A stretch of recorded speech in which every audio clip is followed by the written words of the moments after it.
Hi guys, the following clip is about non-right angle trigonometry using the sine rule to find an unknown angle. Enjoy! Non-right angle trigonometry. Today we're going to do finding an unknown angle using the sine rule. First of all, with all non-right angle trigonometry, it is very important to first label your triangle.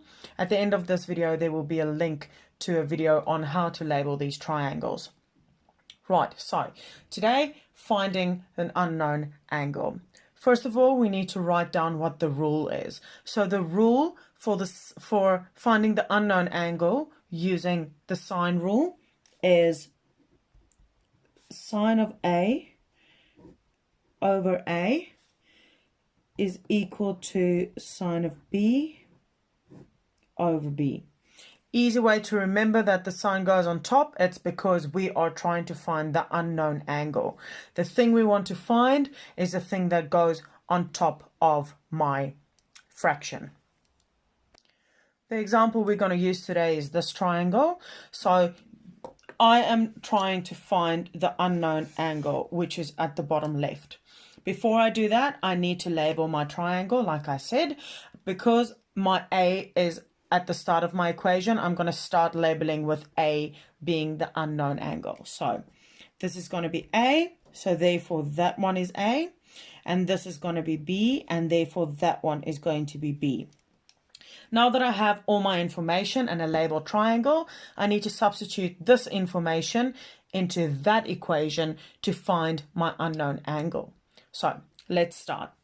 Because this is what I want, and this is called theta, I'm going to have sin of theta over my A side is 11 is equal to sin of my angle is 64 over my B side is equal to 15. What I need to do now is I need to have the sin of theta on the left hand side on its own. At this moment it is dividing, so what is the opposite of division? It's multiplication. So I need to multiply this whole thing by 11. So my new equation is going to read as follows. Sin of theta is equal to 11 multiplied by sin of 64 over 15. Rightio. Now that I've identified what my equation looks like, I need to type it in my calculator and find out what this unknown angle would be. Right, so I'm going to start 11 multiplied by sin of 64 is equal to that, and then I'm going to divide it by 15. Right, I'm going to have, my answer is going to be a decimal. We know that when we are working with angles, we need to use second function. So it has to be to the power of -1.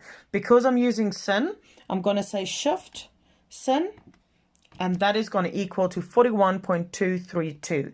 Depending on the degree of accuracy that is asked, I'm going to answer this with 2dp. So I'm going to have theta is equal to 41.23 degrees. Remember to write your degree of accuracy, which is 2dp. So therefore theta is equal to 41.23.